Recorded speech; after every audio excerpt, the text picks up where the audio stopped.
Let us turn our attention to the Word of God. നമുക്ക് ഓരോരുത്തർക്കും പറയാം, കർത്താവേ, സ്പീക്ക് ടു മീ, എന്നോട് സംസാരിക്കണമേ. Not for us, for me.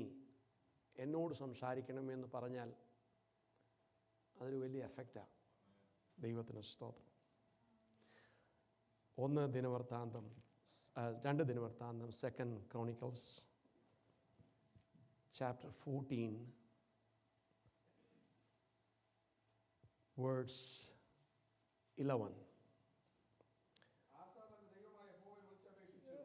Yeah.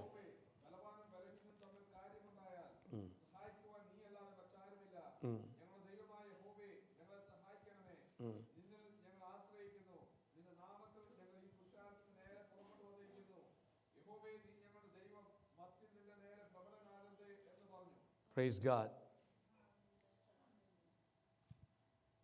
Can you read it in English also? Then Asa called to the Lord, his God, and said, Lord, there is no one beside you to help in the battle between the powerful and those who have no strength. So help us. O Lord our God, praise you, God. We trust in you, God. And in your name have come against this multitude. O Lord, you are our God. Let not man prevail against you. ബലവാനും ബലഹീനും തമ്മിൽ കാര്യമുണ്ടായാൽ സഹായിക്കുവാൻ നീ അല്ലാതെ മറ്റാരുമില്ല. ഭക്തനായ ആസ, he was a king of Judah. യഹൂദയുടെ രാജാവായിരുന്നു ആസ. നല്ലൊരു ദൈവഭക്തൻ. സമാധാനം ഒത്തിരി അനുഭവിച്ച ഒരു നല്ല രാജാവ്. പക്ഷെ അദ്ദേഹത്തിൻ്റെ അവസാന കാലങ്ങളിൽ താൻ വീണുപോയി. തനിക്ക് വീഴ്ച സംഭവിച്ചു. അതും നമ്മുടെ ഇപ്പോഴത്തെ ക്രിസ്തീയ ജീവിതവും നമ്മുടെ ജീവിതവുമായിട്ടൊന്ന് താരതമ്യപ്പെടുത്തി നോക്കുവാൻ ഇന്ന് പകൽക്കാലം നമുക്കിടയാകട്ടെ. ബലഹീനനും ബലവാനും തമ്മിൽ ഒരു കാര്യമുണ്ടായാൽ നമ്മളെന്താ ചെയ്യുന്നേ? നമ്മളെക്കാട്ടിലും ഇച്ചിരിയുടെ ബലമുള്ളവനെ പോയി നമ്മൾ ആശ്രയിക്കും. ഇച്ചിരിയുടെ ജ്ഞാനമുള്ളവനെ, അറിവുള്ളവനെ, സംസാരിക്കാൻ കഴിവുള്ളവനെ, എഴുതാൻ കഴിവുള്ളവനെ, 4 വാരി പറയാൻ കഴിവുള്ളവനെ നമ്മൾ പോയി ആശ്രയിക്കും. എന്നാൽ ആസയുടെ പ്രാർത്ഥനയിൽ ആസയൊന്ന് പറയുന്നുണ്ട്, അപ്പാ, എനിക്ക് നീ അല്ലാതെ ആരുമില്ല. ആസയ്ക്ക് ആസയുടെ ബലവും ബലക്കുറവും അറിയാം. ആസയ്ക്ക് ആസയുടെ സ്ട്രെങ്ത് ശക്തമായിട്ടറിയാം. ആസയുടെ മിലിറ്ററി സ്ട്രെങ്ത് അറിയാം. തനിക്കുള്ള ഹോഴ്സസിനെ എത്രയാണെന്നറിയാം. അങ്ങനെയെല്ലാം വ്യക്തമായിട്ട് തനിക്ക് അറിയാവുന്ന, തനിക്ക് ഷീൽഡ് യൂസ് ചെയ്യാനുള്ള പേര് എല്ലാം ആസയ്ക്ക് പൊതുവേ ഒന്നറിയാം. അതുകൊണ്ട് ആസ ആ പ്രാർത്ഥന പ്രാർത്ഥിക്കുന്നത്, എന്നെക്കാട്ടിലും ശക്തിയേറിയവൻ എൻ്റെ മുൻപാകെ വരുമ്പോൾ എനിക്ക് ആശ്രയിക്കുവാൻ നീ അല്ലാതെ എനിക്കൊന്നുമില്ല. Praise God. അത് നമ്മുടെ ആത്മീയ ജീവിതമാകട്ടെ, ഭൗമിക ജീവിതമാകട്ടെ, ഫിസിക്കലാകട്ടെ. ദൈവമക്കളെ, നമുക്കെതിരെ വരുന്ന ഒത്തിരി നമ്മളെക്കാട്ടിലും നമുക്കൊട്ടും സോൾവ് ചെയ്യാനൊക്കാത്ത ധാരാളം വിഷയങ്ങൾ വരുമ്പോൾ നാം ഒന്ന് പറഞ്ഞ് ദൈവത്തിൽ സന്തോഷിക്കണം, അപ്പാ, നീ അല്ലാതെ ഞങ്ങൾക്കാരുമില്ല. നീ ഞങ്ങളുടെ ദൈവം. സ്തോത്രം. ഹാലലേ. മർത്യൻ നിൻ്റെ നേരെ പ്രബലനാകുവാൻ സമ്മതിക്കരുതേ എന്ന് പ്രാർത്ഥിക്കുന്ന ഒരു ഭക്തനെയാണ് കാണുന്നത്. അതിൻ്റെ 14 അധ്യായത്തിൻ്റെ 1 വാക്യം മുതൽ കാണുമ്പം കൂശ്യനായ എന്ന് പറഞ്ഞാൽ ഇതിന് ഒക്കെ കാരണങ്ങളുണ്ട്. കൂഷ്യൻ എന്ന് പറഞ്ഞ എത്യോപ്യനായ സീറ യുദ്ധത്തിന് വന്നു. സേരഫ് അല്ലേ, സേരക്. അപ്പം സേറയുടെ മിലിറ്ററി സ്ട്രെങ്ത് ഭയങ്കര കൂടുതലാണ്. അവിടെ സേറയ്ക്ക് ഒത്തിരി കാര്യങ്ങൾ ചെയ്യാനുണ്ട്. 10 ലക്ഷം ആർമിയുണ്ട്, 300 ചാരിയറ്റ് രഥങ്ങളുണ്ട്. ആസയ്ക്കുള്ളതൊക്കെ വളരെ കുറവാണ്. താഴോട്ട് വന്ന് നമ്മൾ വായിക്കുമ്പോൾ അതിൻ്റെ 1-ാം വാക്യം നമ്മൾ വായിച്ചു കഴിയുമ്പം അവിടെ ഒരു പശ്ചാത്തലം, അതിൻ്റെ ബാക്ക്ഗ്രൗണ്ട് കൊടുക്കുന്നുണ്ട്. അബിയാവ് തൻ്റെ പിതാക്കന്മാരെ പോലെ നിദ്ര പ്രാപിച്ചു. ഇതിന് മുൻപുള്ളായിരുന്ന ഒരു രാജാവിൻ്റെ കാര്യമാണ്. ദാവീദിൻ്റെ നഗരത്തിൽ അവനെ അടക്കം ചെയ്തു. അവൻ്റെ മകനായ ആസ അവന് പകരം സ്തോത്രം യഹൂദയുടെ രാജാവായി മാറി. അവൻ്റെ സ്റ്റാർട്ടിങ് സമയം 10 വർഷം ഒരു പ്രശ്നവുമില്ല, യുദ്ധമില്ല, ആരും യുദ്ധത്തിന് വരാറില്ല. 10 വർഷം നല്ല സമാധാനം. അതിൻ്റെ കാരണം ആസ തൻ്റെ ദൈവമായ യഹോവയ്ക്ക് പ്രസാദവും ഹിതവുമായത് ചെയ്തു. അപ്പോൾ ഈ 10 വർഷം ദൈവത്തിന് ഇഷ്ടമുള്ള പോലെ ചെയ്തു കഴിഞ്ഞപ്പോൾ താൻ പോലും അറിയാതെ ദൈവം തന്നെ നടത്തി. സമാധാനം തനിക്കുണ്ടായി. എന്നാൽ ഈ 10 വർഷം കഴിഞ്ഞു കഴിഞ്ഞപ്പോൾ എന്താ സംഭവിച്ചെന്നറിയാമോ? ഈ താഴോട്ട് നമ്മൾ വായിച്ചു വരുമ്പം അവിടുത്തെ പല പൂജ ചെയ്യുന്ന, സാക്രിഫൈസ് ചെയ്യുന്ന ദേവന്മാർക്ക് ചെയ്യുന്നതൊക്കെ ഡിസ്ട്രോയ് ചെയ്ത് എല്ലാം അടിച്ച് ക്ലീനാക്കി.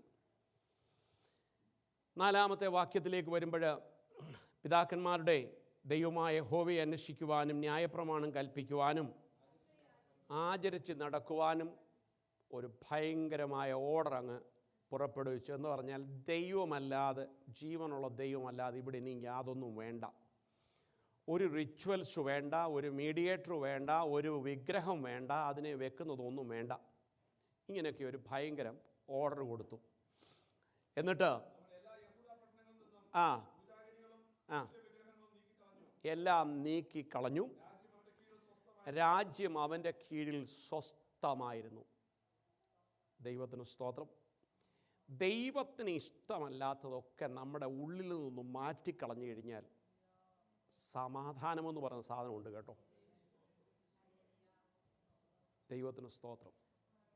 നമ്മൾ ആഗ്രഹിക്കുന്നതല്ല ദൈവം ആഗ്രഹിക്കുന്നത്. ദൈവം ആഗ്രഹിക്കുന്നത് നാം ചോദിച്ചുകൊണ്ടിരിക്കണം. അപ്പോൾ what you want me to do, ഞാൻ എന്ത് ചെയ്യണം? ഇതാ നമ്മളെക്കുറിച്ച് ദൈവം ആഗ്രഹിക്കുന്നത്. Praise God. ദൈവത്തിന് സ്തോത്രം. അടുത്തത്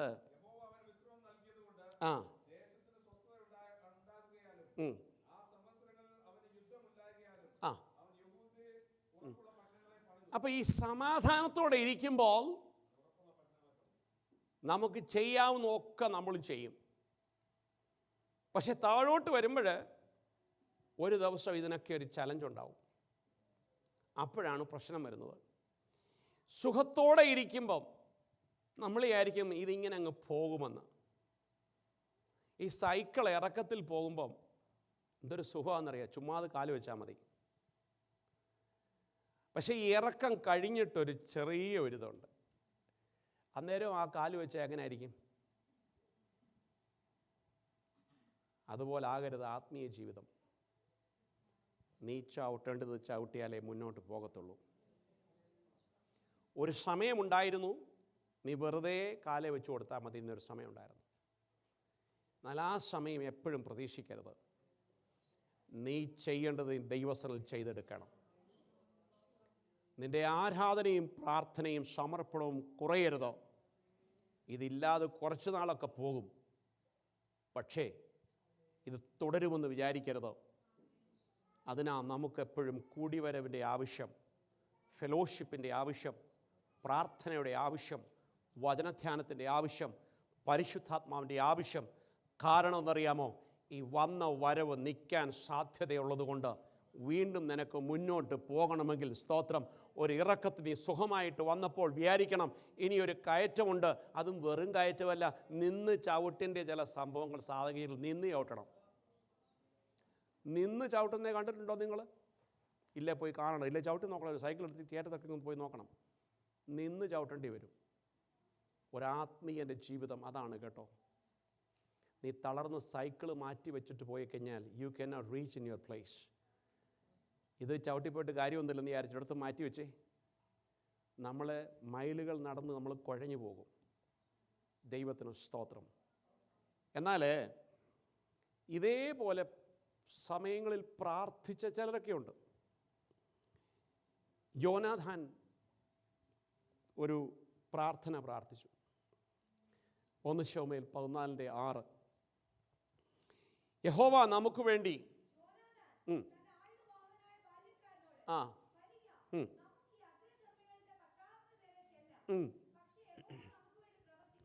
ദൈവവേദിയിലെ ആ യോനാഥാൻ പറഞ്ഞതുപോലെ നമുക്കും പറയാം, നമുക്ക് വേണ്ടി പ്രവർത്തിക്കുന്ന ഒരു ദൈവമുണ്ട്. അൺസീനായിട്ട് വരുന്ന ചില വിഷയങ്ങൾ നിൻ്റെ ദൃഷ്ടിയിൽ നിനക്ക് മനസ്സിലാക്കാനോ നിൻ്റെ ആ താത്പര്യപ്രകാരം അല്ലാതോ വരുന്ന ചില വിഷയങ്ങളുടെ മേൽ പ്രവർത്തിക്കുവാൻ ദൈവമുണ്ട് എന്ന് വ്യക്തമായി നാം മനസ്സിലാക്കണം. സ്തോത്രം, ഹല്ലേലൂയ. എന്നിട്ട് അധികം കൊണ്ടും അല്പം കൊണ്ടും ദൈവത്തിന് പ്രവർത്തിക്കുവാൻ സാധിക്കുന്ന ദൈവമാണ്. നമ്മൾ ഉദ്ദേശിക്കുന്ന സാഹചര്യമോ നമ്മൾ ഉദ്ദേശിക്കുന്നതായ രീതിയിലുള്ള റിസോഴ്സസോ റിസ്റ്റോറിങ്ങോ ഒന്നും വേണ്ട എൻ്റെ ദൈവത്തിന് ചെയ്യുവാൻ. അവൻ അല്പം കൊണ്ട് അധികം കൊണ്ടും ചെയ്യുവാൻ കഴിവുള്ള ദൈവമാണ് നാം സേവിക്കുന്ന കർത്താവ്. ദൈവത്തിന് സ്തോത്രം. ദാവീദ് തൻ്റെ ജീവിതത്തിൽ ഒരു പ്രാർത്ഥനയ്ക്കും ഒരു സ്ട്രോങ് വേർഡ് താൻ ഉപയോഗിക്കുന്നുണ്ട്. 1 ശമൂവേൽ നമുക്കറിയാവുന്ന 17-ാം അധ്യായത്തിൻ്റെ 45-ാമത്തെ വാക്യം പറയുമ്പോൾ, എടാ നീ വാളും കുന്തവുമായി നീ എല്ലാ സോഴ്സും ഉപയോഗിച്ചാ എൻ്റെ അടുത്ത് വരുന്നേ. പക്ഷേ എനിക്കൊരു സോഴ്സുമില്ല, എനിക്ക് ഒരൊറ്റ സോഴ്സേ ഉള്ളൂ. നീ നിന്ദിക്കുന്ന ഇസ്രായേലിൻ്റെ ദൈവമായ സൈന്യങ്ങളുടെ യഹോവയുടെ നാമമല്ലാതെ എൻ്റെ നാവിന്മേൽ ഒന്നുമില്ല. Praise God. ചിലതിനെ നോക്കി പ്രൊക്ലെയിം ചെയ്യുവാൻ ഉള്ള ദൈവ സാന്നിധ്യം നമുക്കുണ്ടായിരിക്കണം. ഹേയ് കാറ്റേ അടങ്ങ്, കടലേ ശാന്തമാക. നമ്മുടെ അധരത്തിൽ ചില ധൈര്യവും വിശ്വാസവും കൽപ്പിക്കുവാനുള്ള അധികാരവും സർവശക്തൻ നമുക്ക് ദാനമായിട്ട് തന്നിട്ടുണ്ട്. അതൊരു ദൈവവേദൻ്റെ അധികാരമാണ്. നമ്മൾ പലപ്പോഴും അത് ഉപയോഗിക്കുന്നില്ല എന്നുള്ളതാണ് പ്രശ്നം. അതല്ല ഉപയോഗിച്ചാലും നമ്മുടെ മനസ്സിനെ ക്ഷീണിപ്പിക്കുന്ന ഒത്തിരി മറ്റു വിഷയങ്ങളുണ്ട്. പണ്ടും ഞാനിങ്ങനെ പ്രാർത്ഥിച്ചതാ, പണ്ടും ഞാനിങ്ങനെ കൽപ്പിച്ചതാ, പണ്ടും പല കാര്യങ്ങൾ പണ്ടത്തെ എടുത്തു വച്ചു കഴിഞ്ഞാൽ നമ്മുടെ ഇപ്പോഴത്തെ ഒന്നും നടക്കാൻ പോകുന്നില്ലെന്നേ. സ്തോത്രം, ഹല്ലേലൂയ. നീ പുതുവീഞ്ഞ് പഴയ ഭരണിയിൽ വെക്കരുത്. പുതുവീഞ്ഞ് എടുത്തിട്ട് എന്തോ എടുക്കണം? നല്ല സ്ട്രോങ് ആയിട്ടുള്ളതാണ്. കാരണം ഇപ്പോഴത്തെ വീഞ്ഞ് പുതിയ വീഞ്ഞാണ്. ദൈവത്തിന് സ്തോത്രം. പഴയത് നല്ല അത് പൊട്ടിപ്പോകും കേട്ടോ. Praise God. പഴയ ആത്മീയ അവസ്ഥയല്ല വേണ്ടത് നമുക്ക്, പഴയതിലും കൂടുതലാണ് വേണ്ടത്. പണ്ടത്തെ പ്രതികൂലങ്ങളല്ല ഇപ്പോഴത്തെ പുതിയ പ്രതികൂലങ്ങളാണ് ജീവിതത്തിൽ വന്നു കയറുന്നത്. പണ്ടത്തെ അസുഖമല്ല ഇപ്പോൾ വരുന്ന, ഇപ്പോൾ പുതിയ അസുഖങ്ങളാണ് വരുന്നത്. Praise God. പണ്ട് എൻ്റെയൊക്കെ കൊച്ചിലെ ഡിപ്രഷൻ എന്നൊരു വാക്ക് പോലും കേട്ടിട്ടില്ല, ആൻസൈറ്റി എന്ന് കേട്ടിട്ടില്ല. ഇപ്പോൾ ഒരു കൊച്ചു കുഞ്ഞിനെ പിടിച്ച് അടിച്ചു കഴിഞ്ഞാൽ അവൻ 2 ദിവസം നിന്ന് കരഞ്ഞു കളയും. അവൻ ഏതാണ്ടോ മരണകരമായ ഒരു സംഭവം സംഭവിച്ചതുപോലെ അവൻ്റെ കരച്ചിൽ. പണ്ടോ കാലുകൊണ്ട് തൊഴിയും കൊടുത്ത് കൊങ്ങായ്ക്കൊരു ഞെക്കും കൊടുത്ത് ചെള്ളയ്ക്ക് 2 അടിയും കൊടുത്തു കഴിഞ്ഞാലും അവൻ തിരിച്ചു വരും. Praise God. കാലം മാറി കേട്ടോ. പണ്ട് സ്കൂളിൽ പോയി അവൻ്റെ ദേഹത്ത് ചള്ളവെള്ളം ഒരു ഒഴിച്ചാലും അവനെ കൂട്ടുകാരെല്ലാം കൂടി കൂവിയാലും അവൻ അന്നേരം ഒന്ന് കരഞ്ഞിട്ട് സമാധാനത്തോടെ വരും. ഇപ്പോഴാന്നേലും അവനെ നോക്കുന്നത് കയറെ നോക്കിയാൽ മതി. എന്താ കാര്യം? കൂട്ടുകാരെല്ലാം കൂടി എന്നെ ആക്ഷേപിച്ചു. മാർക്ക് കുറഞ്ഞാൽ പ്രശ്നങ്ങളാണ്. കാരണം ഉദ്ദേശിച്ചതിൻ്റെ അത്രയും ഗ്രേഡില്ല, വീട്ടിൽ ചെന്ന് കയറാനൊക്കത്തില്ല. പണ്ടങ്ങനെയല്ല, 0യും വാങ്ങിച്ചുകൊണ്ട് മാന്യമായിട്ട് വീട്ടിൽ വന്ന് കയറും. 2 അടിയല്ലേ കിട്ടുള്ളൂ, സാരമില്ല. കാരണം അത് അങ്ങനത്തെ ഒരു മനസ്സായിരുന്നു. ഇപ്പോൾ കാലങ്ങൾ മാറി, മനസ്സുകൾ മാറി, വ്യക്തി ജീവിതങ്ങളുടെ സ്വഭാവങ്ങൾക്ക് വ്യത്യാസം വന്നു. ഇപ്പോൾ നമുക്ക് തന്നെ പേടിയാണ് പിള്ളേരോട് വല്ലതൊക്കെ പറയാൻ. എന്തൊക്കെ കാണിച്ചു നോക്കുന്നു, എവിടെ പോകുന്നു ഒരു പിടിയില്ല. ദൈവത്തിന് സ്തോത്രം. ഞാൻ പറഞ്ഞതിൻ്റെ സാരം, പണ്ടത്തെ പ്രാർത്ഥന പോരാ. ഈ നാളുകളിൽ അധികം ദൈവസന്നിധിയിലിരിക്കണം, അധികം ദൈവസന്നിധിയിൽ പ്രാർത്ഥിക്കണം. എല്ലാ ദിവസവും എല്ലാ ജീവിതത്തിൻ്റെ സാഹചര്യങ്ങളിലും നീ ഇറക്കത്ത് സൈക്കിൾ വിടുന്നവനെ പോലെ ആകരുത്. അതിനൊരു വ്യത്യാസം വരും, എല്ലാത്തിനും വ്യത്യാസം വരും കേട്ടോ. Praise God. നമുക്ക് താഴോട്ട് വായിക്കാം. അതിനുശേഷം അധ്യായം ആസ 8-ാം വാക്യം വായിച്ചേ.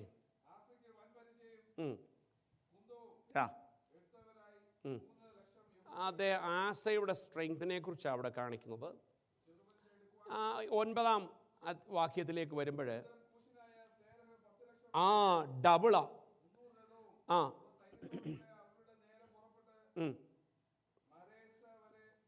അങ്ങനെ വന്നു.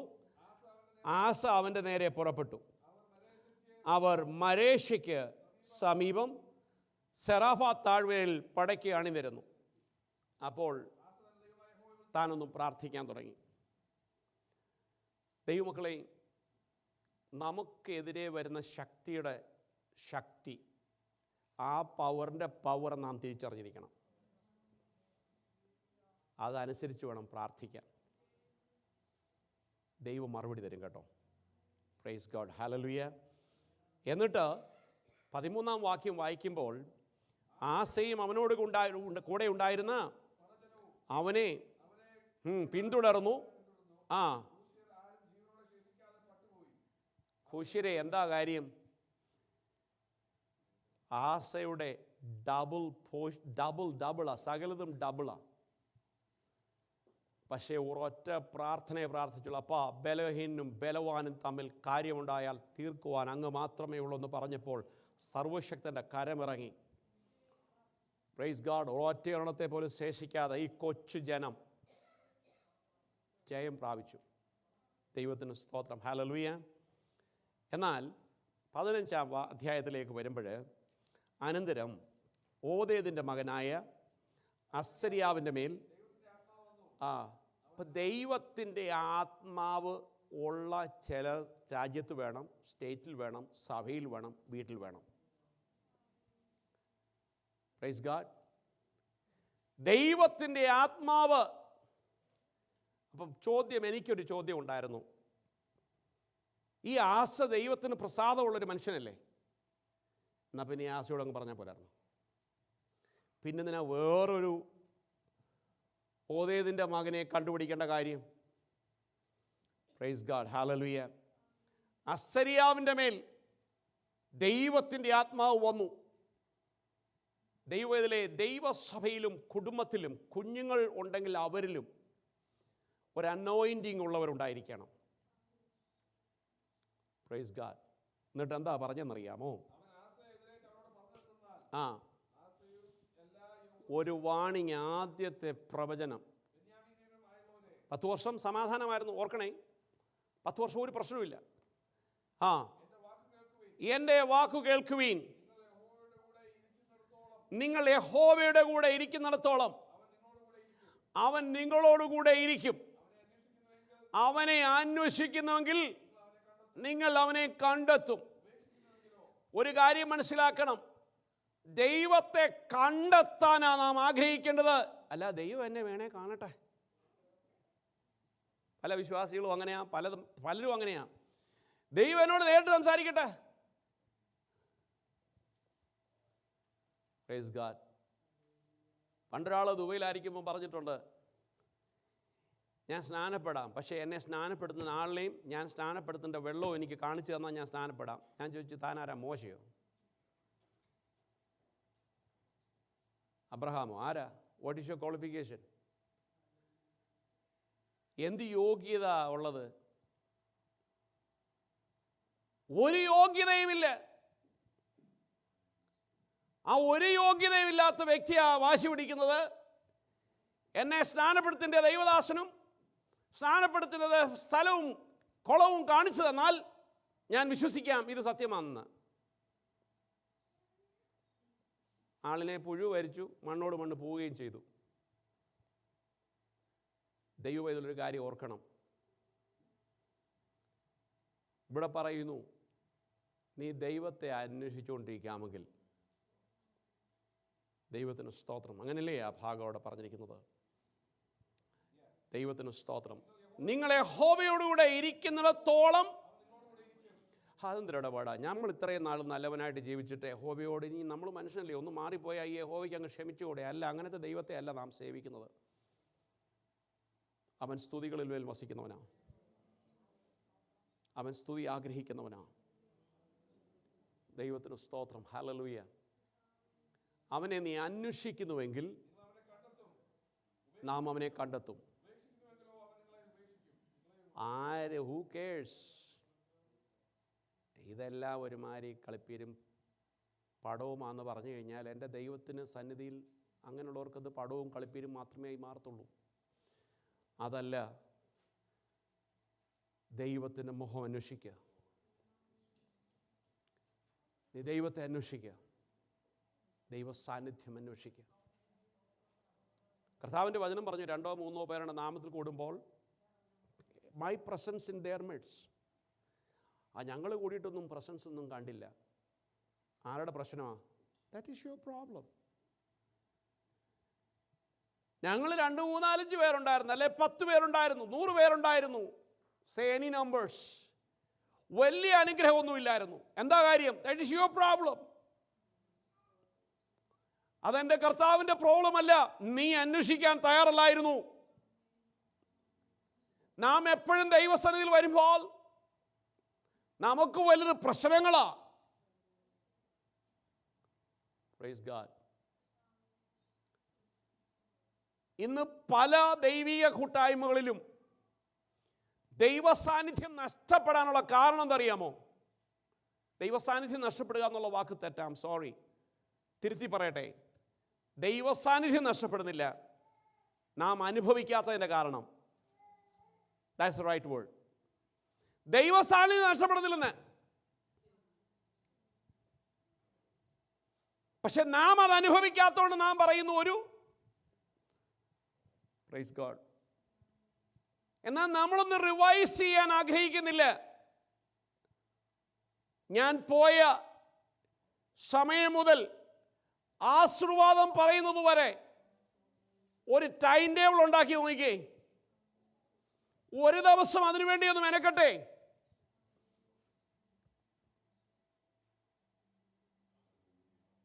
ഞാൻ അയച്ച മെസ്സേജിന് റിപ്ലൈ വന്നോ എന്ന് ചിന്തിച്ച സമയങ്ങളില്ലേ?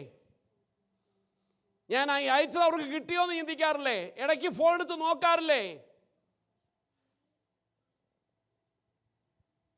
ഇടയ്ക്ക് ടെക്സ്റ്റ് മെസ്സേജ് ചെയ്യാറില്ലേ? നാളത്തെ ബില്ല് എങ്ങനെ അടയ്ക്കുമെന്ന് വിചാരിച്ചിട്ടില്ലേ? നാളെ ഈ ഷിഫ്റ്റ് മാറ്റണമെന്ന് ചിന്തിച്ചിട്ടില്ലേ?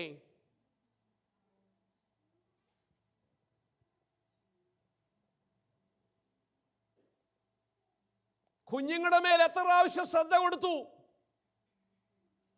ആകെ മൊത്തം ഒന്ന് നോക്കണം. ആരാധിച്ചപ്പോൾ എൻ്റെ മനസ്സെവിടെയായിരുന്നു? പ്രാർത്ഥിക്കുമ്പോൾ എൻ്റെ മനസ്സെവിടെയായിരുന്നു? എൻ്റെ പ്രാർത്ഥനയിൽ ഞാൻ എന്തെല്ലാം വാക്കുകൾ ഉച്ചരിച്ചു? ഞാൻ എത്ര സ്തോത്രം ചെയ്തു? How many times I praise my God in 3 hours? Just count down. Just ഒന്ന് നോട്ട് ചെയ്യുക, ഒന്ന് എഴുതി വെക്ക. How many times I pay attention for the presence of God? Praise God. ഒരു ഇവാലുവേഷൻ ഒരു 3 മാസമെങ്കിലും നടത്തുന്നത് നല്ലതാകട്ടോ. once in a 3 month ഒരു ദൈവവൈതൽ ഒരു ഇവാലുവേഷനെങ്കിലും നടത്തുന്നത് നല്ലതാണ്. Not in every end of the year 31st നല്ല ഇവാലുവേഷൻ നടത്തേണ്ടത്. ഞാൻ പറയുന്നത് എല്ലാ ദിവസവും നടത്തണം. അത് ഒട്ടും നടത്താൻ സമയമില്ലെങ്കിൽ 3 മാസത്തെങ്കിലും ഒരു പ്രാവശ്യം ഒരു സൺഡേയിൽ വരുമ്പോൾ ഒരു പെൻസിലും പേനയും കൊണ്ടുവരണം. അന്ന് നിങ്ങൾ ആരാധിക്കാൻ വേണ്ടി വരുമെന്ന് വിചാരിക്കേണ്ട. നിങ്ങൾ നിങ്ങളെ തന്നെ ശോധന ചെയ്യാൻ വേണ്ടി വന്നാൽ മതി. നമ്മളെ തന്നെ ശോധന ചെയ്യുമ്പോൾ ഞാൻ ഇന്ന് എത്ര സ്തോത്രം പറഞ്ഞു എന്നിട്ട് കുത്തിയിരുന്ന് ഓർക്കണം. ഞാൻ 7 എണ്ണം പറഞ്ഞു, അല്ലെ 12 എണ്ണം, അല്ലെ 15, അല്ലെ 50. ഞാൻ വചനം കേട്ടപ്പോൾ എത്ര time I spend the time with the God, how much I pay attention and what I received. എൻ്റെ ജഡ്ജ്മെൻ്റൽ മൈൻഡ് എത്ര ഉണ്ടായിരുന്നു, ഞാൻ അതിന് മാറി കിട്ടത് എത്ര പ്രാവശ്യം, അതിൻ്റെ അകത്തെ കുറവശങ്ങളെ കണ്ടുപിടിക്കാൻ വേണ്ടി സമയം കണ്ടത് എത്ര.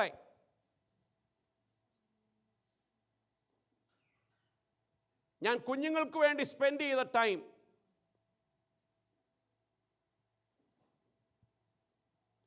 ഞാൻ എങ്ങനെ കൈയടിച്ചു, എൻ്റെ ശരീരം ഞാൻ എങ്ങനെ ദൈവസന്നിധിയിൽ കൊടുത്തു,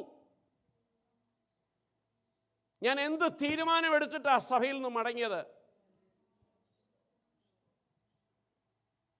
ഒരു ചെറിയ ഡയറി കുറിപ്പ് നല്ലതാണ് കേട്ടോ.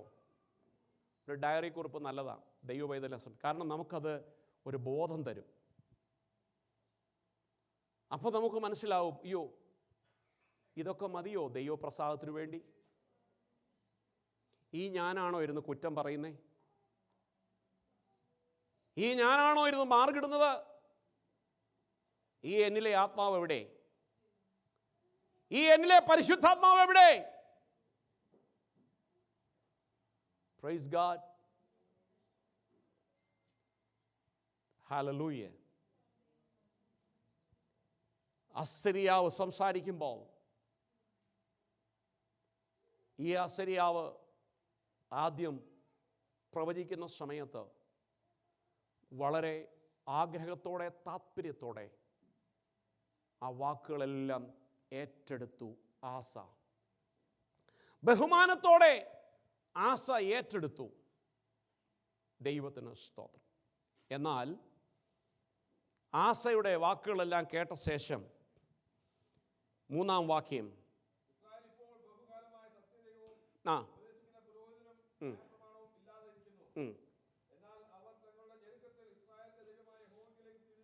അപ്പൊ ഇവരുടെ പ്രശ്നങ്ങൾ വരുമ്പോൾ, ഇവരുടെ വിഷയം എന്ന് പറയുന്ന പ്രശ്നങ്ങൾ വരുമ്പോൾ they turn to God. ഏത് കാര്യത്ത് നോക്കുമ്പോഴും പ്രശ്നം വരുമ്പോൾ ഒരു ഉപവാസവും പ്രാർത്ഥനയും കണ്ണുനീരും യോഗത്തിന് 2 ദിവസം വരും. പക്ഷെ കർത്താവ് മനസ്സലിയുന്നതിനായതുകൊണ്ട് ഉപേക്ഷിക്കാതെ അതിനൊക്കെ മറുപടി കൊടുക്കും. Praise God. എന്നിട്ട് താപ്പോട്ട് വരുമ്പോൾ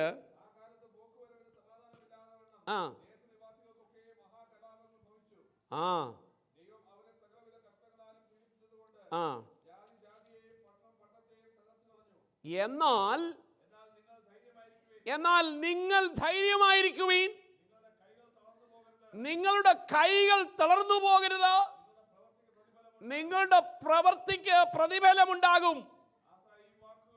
പ്രൈസ് ഗാഡ്. ക്ഷീണിച്ചിരിക്കുമ്പോൾ ഓതേത് പ്രവാചകന്റെ പ്രവചനം നല്ലതാകട്ടോ എന്ന് പറഞ്ഞാൽ ദൈവവചനത്തിലെ ചില വാക്കുകൾ നിന്നെ ധൈര്യപ്പെടുത്തണം. ദൈവത്തിന് സ്തോത്രം. ദൈവവചനത്തിലെ ചില വാക്കുകൾ നിന്നെ ബലപ്പെടുത്തുന്നതായിരിക്കണം. അതിനപ്പുറം ഇപ്പുറം ആർക്കും. ഞാൻ എൻ്റെ ഒരു ഭാഷ എപ്പോഴും പറയാറുണ്ട്, don't allow someone to ride you.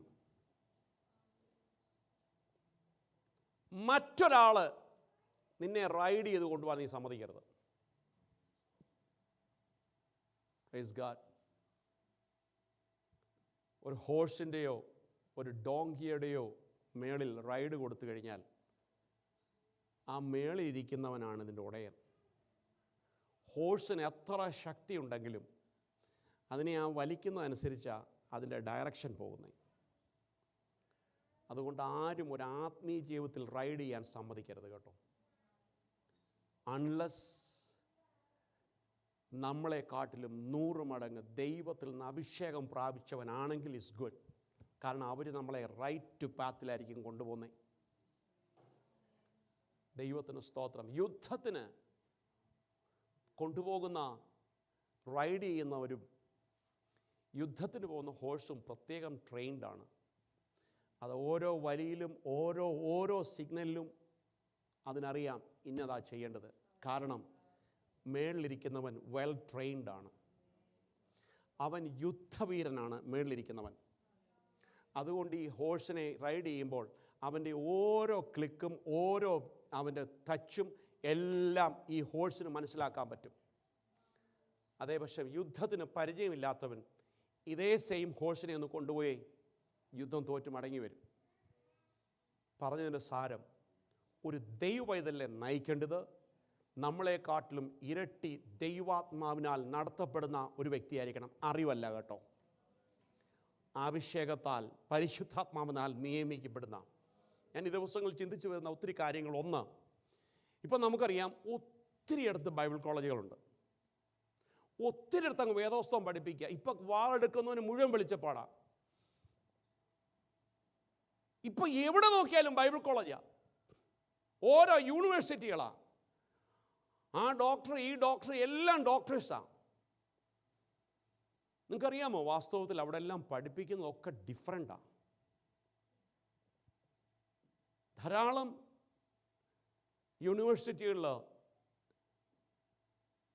Gay marriage അപ്രൂവ്ഡാണ്. ഞാൻ ബാക്കി ഇനി മുന്നോട്ടൊന്നും പറയുന്നില്ല, കാരണം അത് എൻ്റെ നാവിൽ നിന്ന് വരാൻ ഞാൻ ആഗ്രഹിക്കാത്തതോടെ എനിക്ക് ഇഷ്ടമല്ല. അങ്ങനെ ഓരോ തിയോളജിയാണ് പഠിപ്പിക്കുന്നത്. ആ പഠിച്ചിറങ്ങുന്നവൻ അവൻ്റെ രീതിയിലാണ് ജനത്തെ കുറേ നയിച്ചു വിടുന്നത്. അങ്ങനെ ഒരു 10 മില്യൺ ആൾക്കാരുണ്ടെങ്കിൽ 1000 പീപ്പിൾ ഉണ്ടെങ്കിൽ 1000 അഭിപ്രായമാണ്, 1000 ഇൻ്റർപ്രിട്ടേഷൻ ആ വാക്കിലുള്ളത്. കാരണം പലതും പലയിടത്തും നിന്നാണ് പഠിച്ചേക്കുന്നത്. ബുദ്ധിയുടെ ആലോചനയായിരുന്നു. ദൈവത്തിന് സ്തോത്രം. ചിരിയുടെ ശുശ്രൂഷ, ചിരിച്ച് ചിരിച്ച് ദൈവത്തിൻ്റെ അങ്ങ് പ്രാപിക്കുക, ദൈവത്തെ സന്തോഷിപ്പിക്കുക. ഞാൻ ഒരു ഉദാഹരണം പറഞ്ഞെന്നുള്ളതേ ഉള്ളൂ. അങ്ങനെ പലതും പലതും പലതും ഇതെല്ലാം തിയോളജിയാ. ദൈവവൈതലേ, അഭിഷേകമില്ലാത്ത ഒന്നും ഫലം കായ്ക്കത്തില്ല എന്ന് ഓർത്തോണം. പരിശുദ്ധാത്മാവിനല്ലാത്തൊക്കെ ഇങ്ങനെ വെടി ചീറ്റിപ്പോകുന്ന പോലെ ചീറ്റിപ്പോവും. അല്ലാത്തൊക്കെ നിൽക്കും. ആത്മാവിൽ നിറവുള്ളത് പഠിപ്പാൻ, അഭിഷേകമുള്ള നുകം ചുമക്കുവാൻ നമ്മെ ദൈവം സഹായിക്കേണ്ടതിന് സമർപ്പണം ആവശ്യമാണ്. ദൈവത്തിന് സ്തോത്രം. ഹല്ലേലൂയ. താപ്പോട്ട് വരുമ്പോൾ 12-ാം വാക്യം വരുമ്പോൾ 15:7 മുതൽ അതിൻ്റെ എന്നാൽ പ്രവചനം ഇങ്ങനെയായിരുന്നു, നിങ്ങൾ ധൈര്യപ്പെടും. പ്രവാചകന് അവരെ ഒത്തിരി എൻകറേജ് ചെയ്തിട്ട് ശരിയാവ് പറയുക, നിങ്ങൾ ധൈര്യപ്പെടണം. ഇതൊക്കെ കേട്ടപ്പം ആസ രാജ്യത്ത് ഭയങ്കരം വീണ്ടും നിയമം കൊണ്ടുവന്നു. എന്താണെന്നറിയാമോ? 12-13 വായിച്ചേ.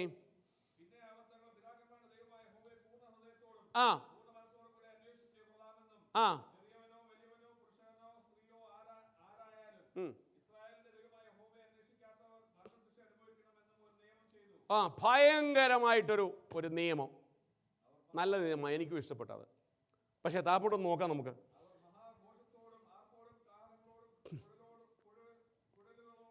ഉം 17-ാം വാക്യത്തിലേക്ക് കടന്നു. എന്നാൽ എന്താ ഈ പൂജാഗിരി എന്ന് പറഞ്ഞാൽ അറിയാമോ? നമുക്കൊക്കെ അറിയാം, നമ്മുടെ കുഞ്ഞുങ്ങൾക്കറിയില്ല. പൂജാഗിരി എന്ന് പറഞ്ഞു കഴിഞ്ഞാൽ ഈ പൂജ നടത്തുവാൻ, സാക്രിഫൈസ് ചെയ്യാൻ വേണ്ടി ഒരു സ്ഥലം ഉണ്ടാക്കി വെക്കും. ലൈക്ക് ആൾട്ടർ പോലെ തന്നെ, അല്ലെ നമ്മുടെ ഭാഷയിൽ പറഞ്ഞാൽ പുൾപ്പിറ്റ് പോലെ തന്നെ. അവിടെയാണ് ഈ വിഗ്രഹങ്ങളൊക്കെ വെച്ചേക്കുന്നത്. ആ വിഗ്രഹത്തെ എടുത്ത് കളഞ്ഞാലും ആ സ്ഥലം ഇടിച്ച് കളയത്തില്ല, അതവിടെ വെച്ചിരിക്കും. ഈ ആസയുടെ അമ്മ ഒരു വിഗ്രഹം ഉണ്ടാക്കിയതായിട്ട് ഈ വചനത്തിലുണ്ട്. അതൊക്കെ പൊളിച്ചു കളഞ്ഞു. പക്ഷേ അതിൻ്റെ ബേസൊന്നും പോയതായിട്ട് അവിടെ ഇല്ല. നമുക്ക് താപ്പോട്ട് വരാം, ഒന്നുകൂടെ നോക്കാം. ആ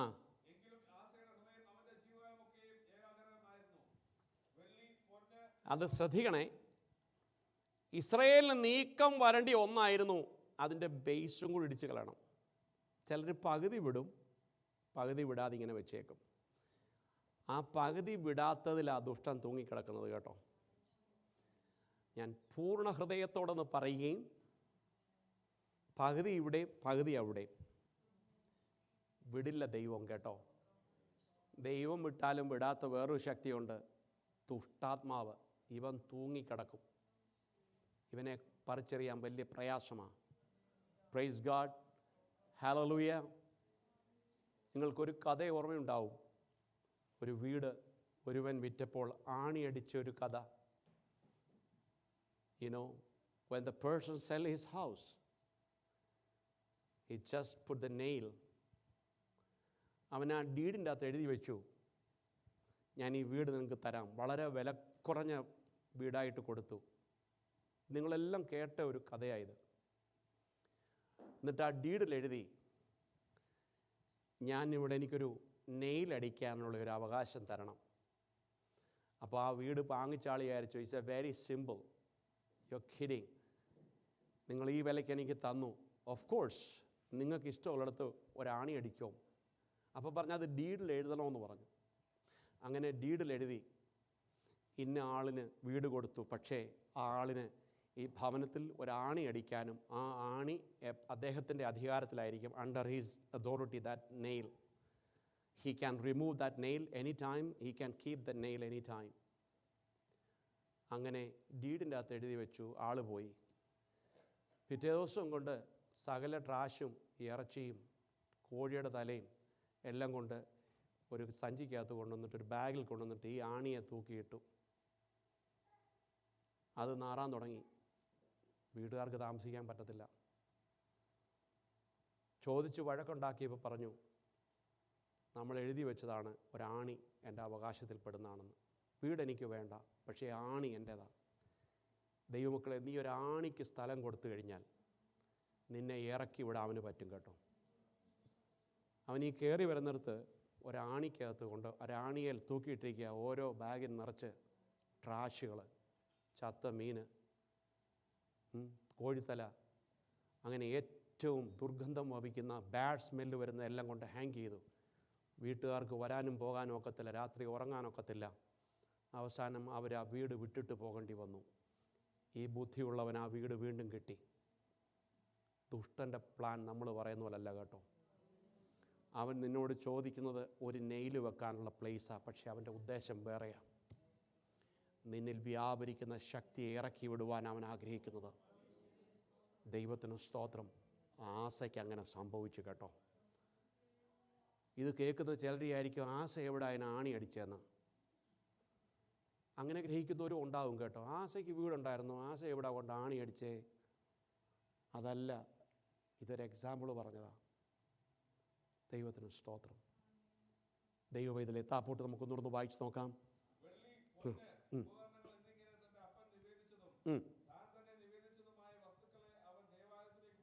ഒരു വലിയ മാനസാന്തരം ദൈവത്തിൻ്റെ ആലയത്തിൽ. സ്പൂണ്, ഫോർക്ക്, കിച്ചൺ അപ്ലയൻസ്, അങ്ങനെയുള്ള സകല സാധനങ്ങളും ആലയത്തിൽ കൊണ്ട് സമർപ്പിച്ചു. ഇതെല്ലാം ദൈവാലയത്തിലുള്ളതായിരുന്നു. അത് ദൈവത്തിൻ്റെ ആലയത്തിൽ ഇരിക്കട്ടെ എന്ന് പറഞ്ഞു. എന്നിട്ട് ആസയുടെ വാഴ്ചയുടെ 35 ഇയേഴ്സായി ദൈവത്തിലെ ദൈവസന്നിധിയിൽ നീ ഡെഡിക്കേറ്റ് ചെയ്യാൻ തയ്യാറായെങ്കിൽ the 10 years can be extended up to 35 years. ദൈവത്തിൻ്റെ ആലയത്തിൽ നിന്റെ ശരീരം നീ സമർപ്പിക്കണം, നിന്റെ മനസ്സ് നീ സമർപ്പിക്കണം, നിനക്കുള്ളത് മുഴുവനും നീ സമർപ്പിച്ചു കഴിഞ്ഞാൽ അത്രയും നാൾ വരെ നിനക്ക് സമാധാനമുണ്ട്, മറുപടിയുണ്ട്, നിനക്ക് വഴികൾ തുറക്കുന്നത് നീ പോലും അറിയാതെയും വഴികൾ തുറക്കുന്ന ദൈവമാണ്. Praise God, hallelujah. എന്നാൽ അപ്പോൾ ഈ പ്രശ്നമൊന്നുമില്ല. നോ മോർ വാർ. 35 years സമാധാനമാണ്. ആലയത്തിൽ കൊണ്ടുവരാനുള്ളതൊക്കെ കൊണ്ടുവന്നു. അപ്പം വീണ്ടും എക്സ്റ്റൻഷൻ കിട്ടി. സംഭവം 16 വാക്യത്തിലേക്ക് വരുമ്പോൾ,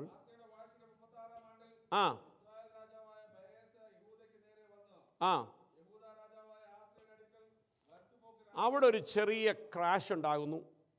വേറൊരു രാജ്യത്തിലെ രാജാവ് വന്ന് ഒരു യുദ്ധത്തിനൊക്കെയുള്ള പ്ലാൻ ഇങ്ങനെ നോക്കിക്കൊണ്ട് പോവുകയാണ്.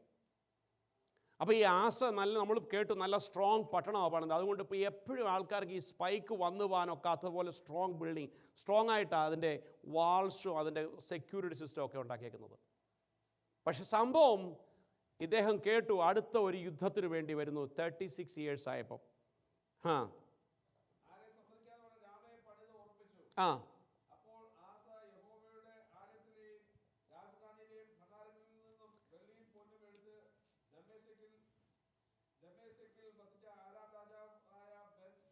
കാരണം ഈ പുള്ളിയെക്കാട്ടിൽ ഇച്ചിരി സ്ട്രോങ് ആ രാജാവ്. ഈ ആളിനെക്കാട്ടിലും ഇച്ചിരി സ്ട്രോങ് ആള്. പക്ഷെ ആദ്യം അങ്ങനെയല്ലായിരുന്നു. ബലവാനും ബലഹീനനും തമ്മിൽ പ്രശ്നം ഉണ്ടായാൽ നീയേ ഉള്ളൂ യഹോവയെന്ന് പറഞ്ഞ അതേ നാവും അതേ ഹൃദയവും ഇപ്പോൾ ആലയത്തിൽ സമർപ്പിച്ചിരിക്കുന്ന സാധനം എടുത്ത് കൊടുത്തു. തെറ്റ്. ഇതിലെ ദൈവത്തിനുള്ളത് ദൈവത്തിനാണ്. സമയം വരുമ്പോൾ അഡ്ജസ്റ്റ് ചെയ്യാനുള്ളതല്ല നീ ദൈവത്തിന് സമർപ്പിച്ചത്. നിൻ്റെ ഹൃദയമാ, നിൻ്റെ നാവാ, നിൻ്റെ വാക്കുകളാ, സ്തുതി. നീ എന്ത് ദൈവത്തിന് സമർപ്പിച്ചോ അതെടുത്ത് അങ്ങോട്ടും ഇങ്ങോട്ടും മാറ്റരുത് കേട്ടോ. ദൈവത്തിനുള്ളത് ദൈവത്തിന് തന്നെ ആയിരിക്കണം. അഡ്ജസ്റ്റ്മെൻറ്റിന് പോകരുത്. മനുഷ്യനിൽ ആശ്രയിക്കരുത്, യഹോവയിൽ ആശ്രയിക്കണം. ദൈവത്തിന് സ്തോത്രം. എന്നിട്ട് ഈ രാജാവിൻ്റെ അടുത്ത് പറഞ്ഞു, അച്ഛാ നമ്മൾ തമ്മിൽ വലിയ പ്രശ്നങ്ങൾ, നമ്മുടെ ഫാദേഴ്സ്മാരെല്ലാം ഭയങ്കര ഫ്രണ്ടായിരുന്നു, അതുകൊണ്ട് ഇത് അച്ഛനിരിക്കട്ടെ എന്ന് പറഞ്ഞങ്ങ് കൊടുക്കും. സംഭവം അവിടെ കൊടുത്തു കഴിഞ്ഞപ്പോൾ എന്താ സംഭവിച്ചതെന്നറിയാമോ? അതിൻ്റെ 7ാം വാക്യം.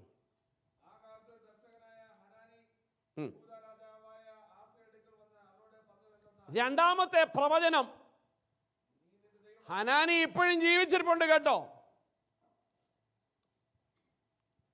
ആദ്യത്തെ പ്രവചനം 15-ാം അധ്യായത്തിൻ്റെ 7ാം വാക്യം മുതൽ നമ്മൾ വായിച്ചു, ധൈര്യപ്പെടുത്തി. എന്നാൽ 16-ാം അധ്യായത്തിലേക്ക് വന്നപ്പോൾ ഉടമ്പടികളും തീരുമാനങ്ങളും സാഹചര്യത്തിനൊത്തങ്ങ് മാറ്റിക്കൊടുത്തു. ദൈവത്തിന് സ്തോത്രം. എന്നിട്ട് പ്രവചനം എന്താണെന്നറിയാമോ?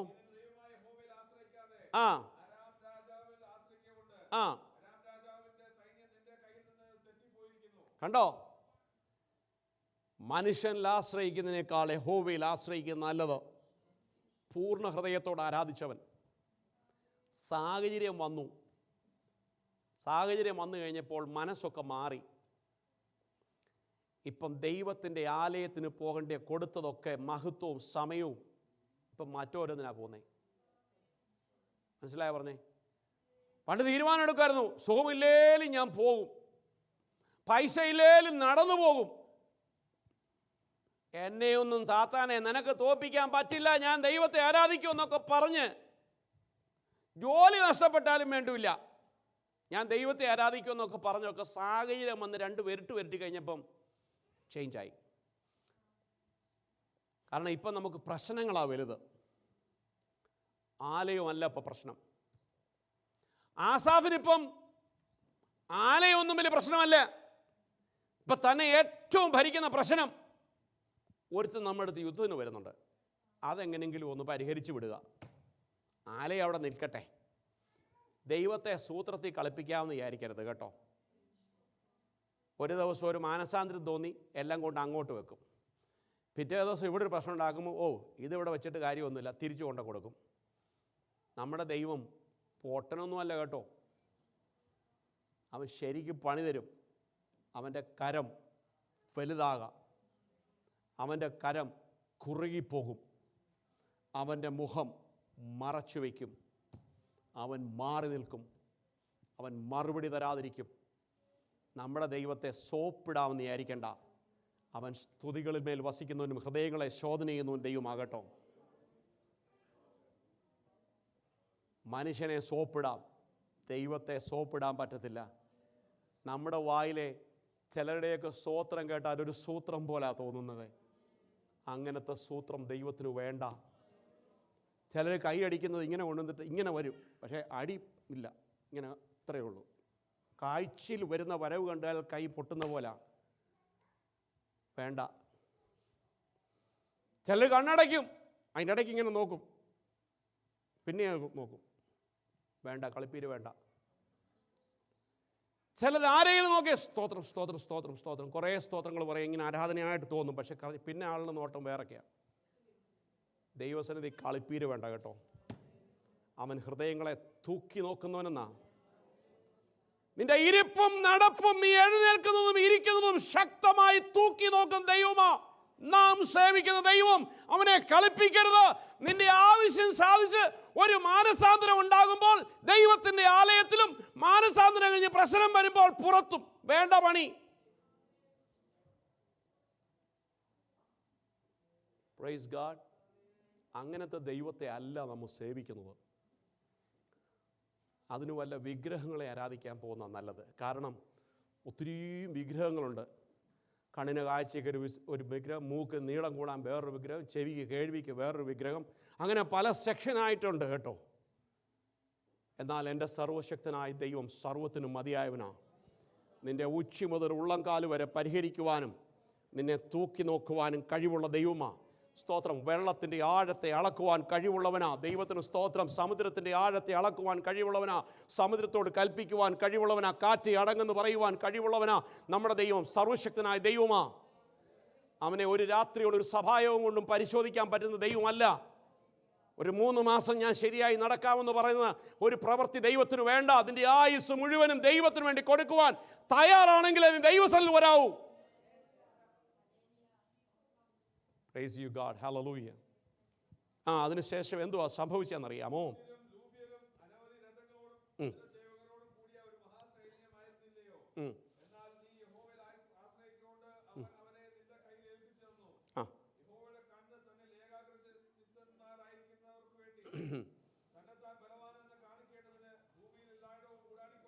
ഇതെന്തുവാ പറയുന്നത്? ആരായി പറയുന്നതെന്നറിയാമോ?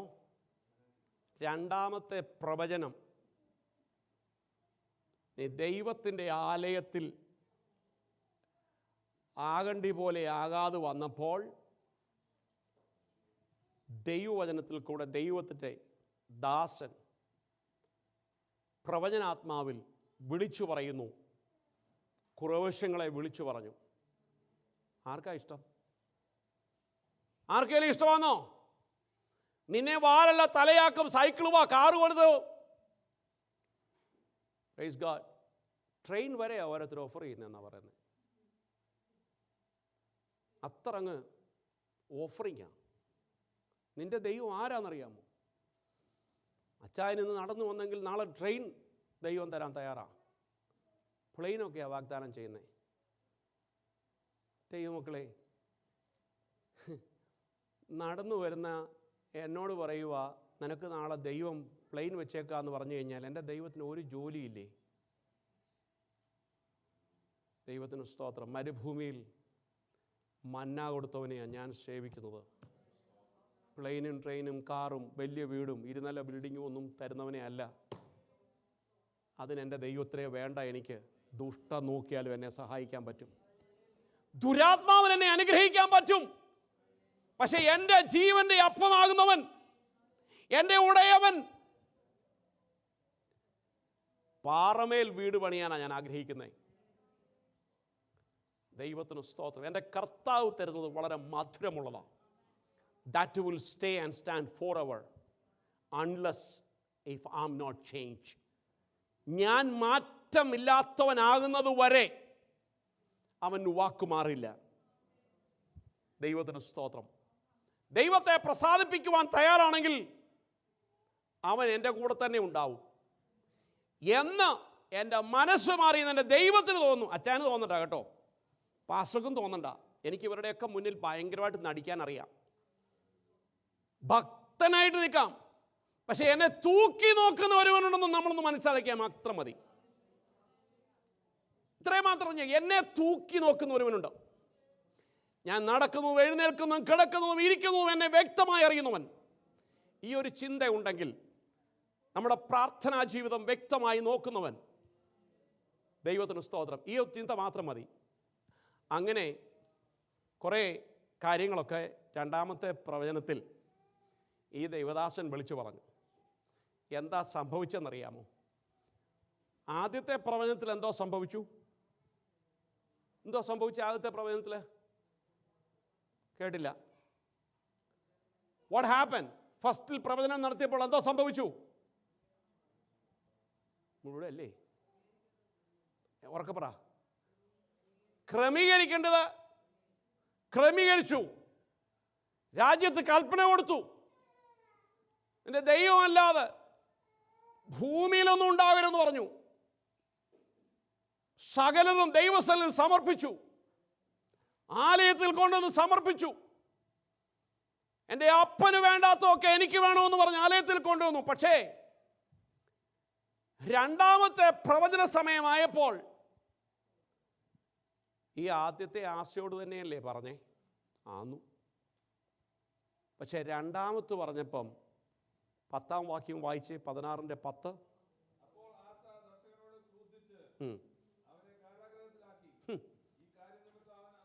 എങ്ങനുണ്ട്? ഇപ്പൊ കാരാഗ്രഹത്തിലാ. എന്തോ ചെയ്തിട്ടാച്ചാ ഞാനിപ്പോൾ എന്നെ കൊണ്ട് ജയിലിലടച്ചത്? നീ എനിക്ക് അനുകൂലമായിട്ടൊന്നും പറയാത്തത് കൊണ്ട്. അച്ഛാ, ഞാൻ ആദ്യത്തെ പ്രവചനത്തിൽ അച്ഛൻ മാനസാന്തരപ്പെട്ടായിരുന്നല്ലോ. അത് അന്ധകാലം. ഇപ്പോൾ കാലങ്ങളൊക്കെ മാറി. ഇപ്പോൾ പ്രശ്നം, അടുത്ത യുദ്ധം വരുക. നീ ഇവിടെ വന്നിട്ട് അതും ഇതുമൊക്കെ പറഞ്ഞിട്ട് പോയാൽ ശരിയാകത്തില്ല. നമ്മളെ ബൂസ്റ്റ് ചെയ്യുന്ന പോലെ എന്തെങ്കിലുമൊക്കെ പറയണം. മനസ്സിലായോ പറഞ്ഞേ? ആദ്യത്തെ പ്രവചനത്തിൽ നിങ്ങൾ മനസ്സിലാക്കണം, 7-ാം വാക്യം 15:7 മുതൽ 9 വരെയുള്ളത് മനസ്സിലാക്കണം. അല്ലെങ്കിൽ 7 മുതൽ 8 വരെയെങ്കിലും ഉള്ളത്. എന്തു ആദ്യത്തെ പ്രവചനത്തിൽ പറഞ്ഞേ? എന്നാൽ നിങ്ങൾ ധൈര്യമായിരിക്കുവീൻ.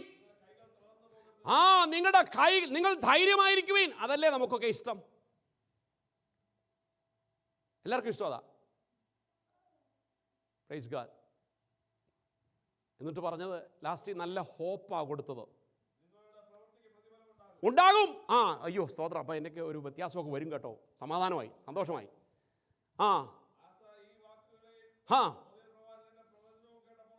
ധൈര്യപ്പെട്ടു. എന്നാൽ ഇവിടെ തിരിച്ചു വന്നേ നമുക്ക്. കണ്ണ് 8-ാം സ്തോത്രം. കണ്ടോ? ഇപ്പൊ വലിയ ബൂസ്റ്റിംഗ് ഒന്നുമല്ല പ്രവചിച്ചത്. ഇപ്പൊ ഒരു ക്രമീകരണത്തിന് വേണ്ടിയാ പറഞ്ഞത്. ദൈവത്തിന്റെ കരം നിനക്ക് പ്രതികൂലമായി വരിക എന്നൊരു വാക്കുണ്ട്. അങ്ങനെ ഒരു ചൊവയുണ്ട്, ഒരു ചായവുണ്ട് ആ ട്യൂണിൻ്റെ അകത്ത്. എനിക്ക് ഇഷ്ടപ്പെട്ടില്ല. He was expected something good. പക്ഷേ ദൈവത്തിൻ്റെ പ്രവാചകൻ ദൈവശബ്ദം പറഞ്ഞു കഴിഞ്ഞപ്പോൾ അത്ര സുഖമല്ലാത്തതൊക്കെയാണ് പറഞ്ഞത്. ഒരു കാര്യം ചെയ്യേ, ഗോ ടു ജയിൽ. നിന്നെ പിടിച്ചങ്ങ് അകത്താക്കി. ദൈവത്തിന് സ്തോത്രം. എന്നിട്ട് എന്താ സംഭവിച്ചെന്നറിയാമോ? 12-ാം വാക്യം.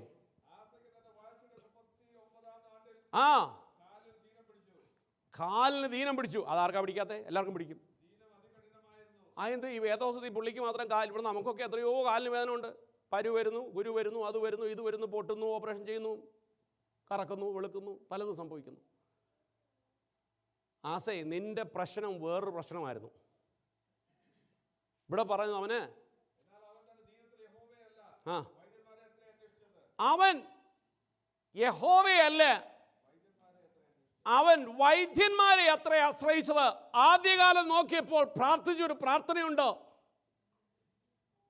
അപ്പാ നീയല്ലാതെ എനിക്ക് ആരുമില്ല എന്ന് പറഞ്ഞ, ഞാനിപ്പോൾ ശരീരത്തിൽ ബലഹീനനായിരിക്കുന്നു എന്ന് പറഞ്ഞു നിങ്ങൾക്ക് പ്രാർത്ഥിക്കാമായിരുന്നു.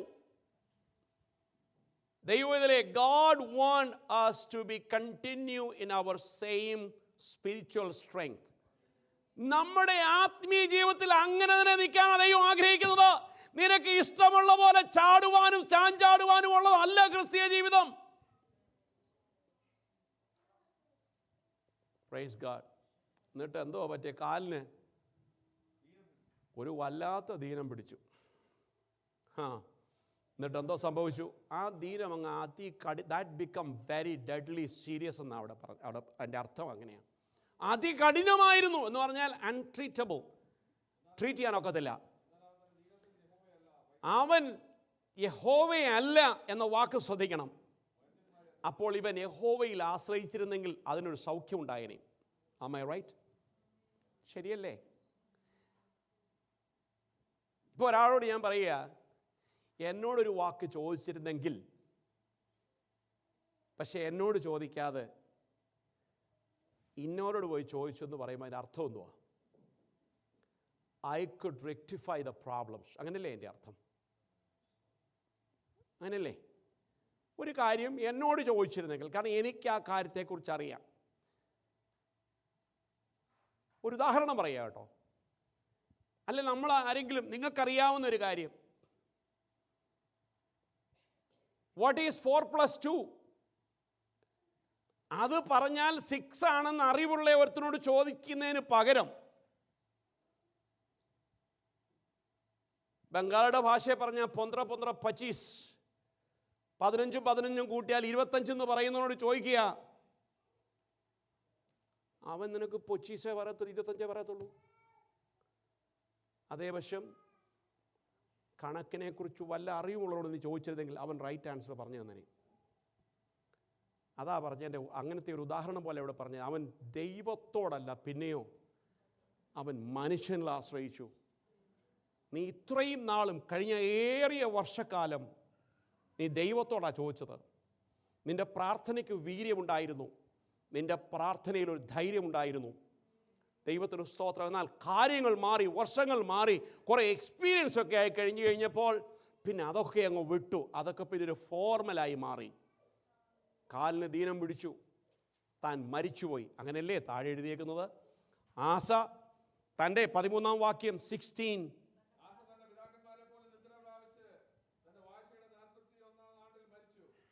സ്തോത്രം. ആസേ മതി, ആസേ. നമുക്ക് ഈ ആസയോട് ചോദിക്കാം, നമുക്കങ്ങനെ ഒരു ആസ നമ്മുടെ ഹൃദയത്തിലുണ്ടോ? we are the same ആസ? നമ്മളൊരു ആസയായിട്ടൊന്ന് ചിന്തിച്ച് നോക്കി, കർത്താവേ അങ്ങനെ വല്ലതും എൻ്റെ ജീവിതത്തിലുണ്ടോ? ഈ കഴിഞ്ഞ 60 ഇയേഴ്സായിട്ട്, 40 ഇയേഴ്സായിട്ട്, 70 ഇയേഴ്സായിട്ട് ഒന്ന് ചിന്തിച്ചിട്ട് വേണം പോകാൻ കേട്ടോ. ദൈവത്തിന് സ്തോത്രം. എന്താ ആസ ചെയ്ത തെറ്റുകൾ? ദൈവത്തിനും ദൈവാലയത്തിനും സമർപ്പിച്ചത് എടുത്തുകൊണ്ട് മാറ്റിക്കൊടുത്തു കളഞ്ഞു. പണ്ട് സമയമില്ലേലും ദൈവസന്നിധിയിൽ വരുമായിരുന്നു. ഇപ്പം സമയമുണ്ടേലും ബോറിങ്ങാണ്. ഇപ്പം ബോറിങ്ങാണ്. പക്ഷേ പോകും, 39 ഇയേഴ്സ് വരെ പൊക്കോളും കേട്ടോ. ബോറിങ് തോന്നി ഇത് കൊടുത്തിട്ടും കുറച്ച് വർഷം കൂടെ പോയി. ഇത് എപ്പോഴാണ്? 39th ഇയേഴ്സിലാണ് ഉണ്ടായത്. പെട്ടെന്നൊന്നുമല്ല. ഇത് ഈ ദൈവത്തിൻ്റെ ആലയത്തിന് ദൈവത്തിന് കൊടുക്കാനുള്ളതെല്ലാം എടുത്ത് അങ്ങും ഇങ്ങുമൊക്കെ കൊടുത്തു കഴിഞ്ഞിട്ട് സമയവും അവിടെ ഇവിടെയൊക്കെ ചിലവാക്കി കഴിഞ്ഞിട്ട് പിറ്റേ ദിവസം രാവിലെ എണ്ണിച്ചപ്പം കണ്ണും തള്ളി കിടക്കുമല്ലായിരുന്നു കേട്ടോ. വീണ്ടും പോയി അടുത്ത 4 വർഷം കൂടെ ജീവിതം. God extending our life because He still keep hope in us. We will come back. നമ്മൾ മടങ്ങി വരുമെന്ന് ദൈവം നമുക്ക് വീണ്ടും ഒരു ചാൻസ് തരിക. ഇന്ന് പകൽക്കാലം ഞാൻ ദൈവസന്നിധിയിൽ പറയട്ടെ, ദൈവത്തിന് കൊടുക്കാനുള്ള സമയം അത് ദൈവത്തിന് കൊടുക്കണം. നിൻ്റെ ആലയത്തിൽ ചെലവഴിക്കാനുള്ള സമയം അത് ആലയത്തിന് കൊടുക്കണം. ദൈവത്തോട് ആകുന്ന കാലത്ത് പറഞ്ഞതൊക്കെ ചെയ്യണം. ജോലി കിട്ടുമ്പം പലരും പറയുമായിരുന്നു പണ്ട്, ആദ്യത്തെയൊക്കെ പാസ്റ്റർക്ക് അല്ലെ സഭയ്ക്കാണ്, എനിക്ക് ദശാംശം എല്ലാം ഞാൻ സഭയ്ക്ക് കൃത്യമായിട്ട് കൊടുക്കും. കുറച്ച് ശമ്പളമൊക്കെ 6 മാസത്തേക്ക് കിട്ടിക്കഴിഞ്ഞപ്പോഴാണ് ഇഷ്ടം പോലെ ബില്ലും വീട്ടിലെ പ്രശ്നങ്ങളും അങ്ങ് കൂടി. പിന്നെ അത് ബാക്കി പിന്നെ ഒക്കെ ആട്ടെ എന്ന് വിചാരിച്ചു പോയി. അവിടെ തന്നെ ഒരു മീൻ പിടിക്കാൻ പോയി, ഫിഷിങ്. താൻ പോയ സമയത്ത് തനിക്കൊരു ഹുക്ക് വന്നിട്ട് അതിൽ കാര്യങ്ങളൊക്കെയാണ് കൊണ്ടുപോയത്. നിങ്ങളൊരു പക്ഷേ കേട്ട് കാണും. അദ്ദേഹം ഒരു ചെറിയ ഒരു ബക്കറ്റൊക്കെ ഉണ്ട്. പോയ സമയത്ത് ചൂണ്ടയിട്ടുകൊണ്ടിരിക്കുക, ഒരൊറ്റ മീൻ പോലും വരുന്നില്ല.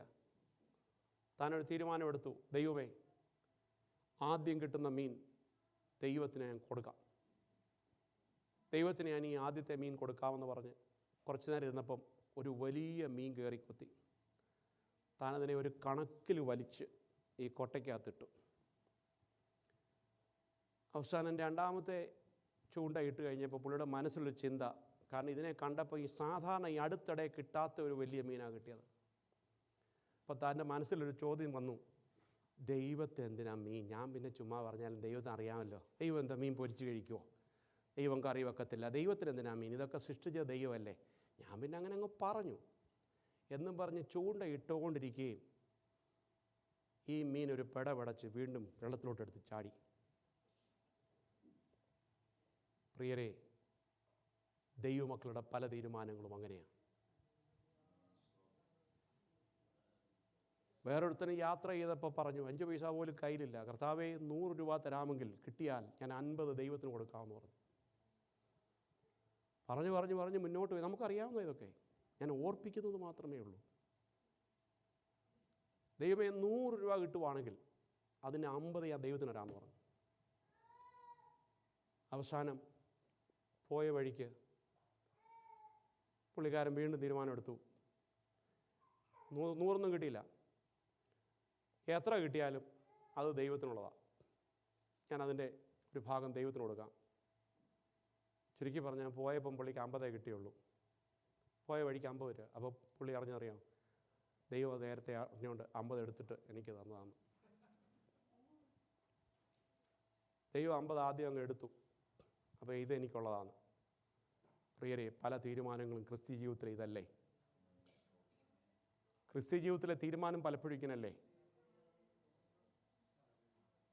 നിൻ്റെ വാക്കുകളും പ്രവൃത്തിയും രണ്ടാവരുത്, ഒന്നാവണം. നമ്മെക്കുറിച്ച് ദൈവം ആഗ്രഹിക്കുന്നത് അതാ. വിഗ്രഹങ്ങളെ നീക്കിക്കളഞ്ഞുവെങ്കിലും ഹൈ പ്ലേസ് ഇടിച്ചു കളഞ്ഞില്ല. രണ്ടാമത്തെ തെറ്റ്.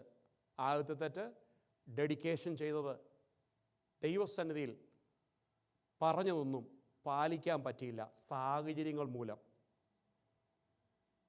ദുഃഖത്തോടെ ഓർപ്പിക്കട്ടെ, എന്നെ കേൾക്കുന്ന ഇവിടെയുള്ളവരും പുറത്തുള്ളവരോട് ഞാൻ പറയട്ടെ, ഈ ദൈവസന്നിധിയിൽ എടുക്കുന്ന തീരുമാനം പള്ളിയിലെടുത്ത തീരുമാനമല്ല കേട്ടോ, റിച്വൽസ് എടുക്കുന്ന തീരുമാനമല്ല, കോഴിയെ നേർന്നതിൻ്റെ അല്ല, പാമ്പിനെ നേർന്നതിൻ്റെ അല്ല, അവിടെ മുട്ടയും 10 പേർക്ക് ഊണ് കൊടുക്കാമെന്ന നേർച്ചയല്ല കേട്ടോ.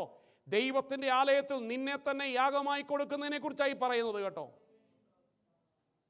പൂർണ്ണ ഹൃദയത്തോടെ ദൈവത്തെ ആരാധിക്കുന്ന കാര്യമായി പറയുന്നത്, അല്ലാതെ കോഴിമുട്ട പുഴുകി കൊടുക്കുന്ന കാര്യമല്ല പറയുന്നത്. അങ്ങനെ പറഞ്ഞത് തെറ്റിയെങ്കിൽ, ദൈവത്തിൻ്റെ ആലയത്തിൽ വന്ന് ദൈവസന്നിധിയിൽ മുട്ടുമേലിരിക്കുവാൻ കഴിയാതെ സമയങ്ങൾ നിന്നെ തിന്നുന്നുവെങ്കിൽ, കം ബാക്ക്. അവൻ അല്പത്തിലും അധികത്തിലും പ്രവർത്തിക്കുവാൻ കഴിവുള്ള ദൈവമാണ്. വിഗ്രഹങ്ങളെ നീക്കും, പക്ഷേ അതിൻ്റെ ബേസ് കളയാതെ വച്ചിരിക്കുന്നത് അതും തെറ്റാ. ദൈവത്തിന് സ്തോത്രം സമർപ്പിക്കുമ്പോൾ മുഴുവനുമായി സമർപ്പിക്കണം. ചിലതൊക്കെ കൈ വെച്ചോണ്ട് ബാക്കിയൊക്കെ ദൈവത്തിനാന്ന് പറയുന്ന പരിപാടി വേണ്ട. ആസയുടെ രണ്ടാമത്തെ തെറ്റ്. മൂന്നാമത്തെ, ദൈവിക ദർശനം ആലോചന അറിയിച്ച ഹനാനിയെ ജയിലിലിട്ടു. ദൈവത്തിന് സ്തോത്രം. ദൈവത്തിൻ്റെ ആലോചനയ്ക്ക് നീ മറുത്തു നിൽക്കരുത്. നീ അതിന് മാർഗിടാനും ജഡ്ജിടാനും വെക്കരുത്. അത് എന്നോടെങ്കിൽ ഏറ്റെടുക്കുക, ഇല്ലെങ്കിൽ കർത്താവേ എന്നോട് എന്തുകൊണ്ടാണ് ഇന്നങ്ങനെ സംസാരിച്ചതെന്ന് നീ ഭവനത്തിൽ പോയിരുന്ന് പ്രാർത്ഥിക്കണം. ദൈവം നിന്നോട് സംസാരിക്കും. Praise God. അല്ല, ദൈവം പറയാം, മോനെ അത് നിനക്കുള്ളതല്ല, അത് ജോണച്ചാന് വേണ്ടിയുള്ളാരെന്ന് പറഞ്ഞെങ്കിൽ ജോണച്ചാൻ എടുത്തോട്ടെ. പക്ഷേ നീ ദൈവസ്ഥനിൽ ചോദിക്കണം, അപ്പാ എന്താണ് ഇന്ന് എന്നോട് സംസാരിച്ചത്? ഞാൻ എന്താ അപ്പാ ക്രമപ്പെടേണ്ടത്? ദൈവത്തിന് സ്തോത്രം. ഹല്ലേലൂയ.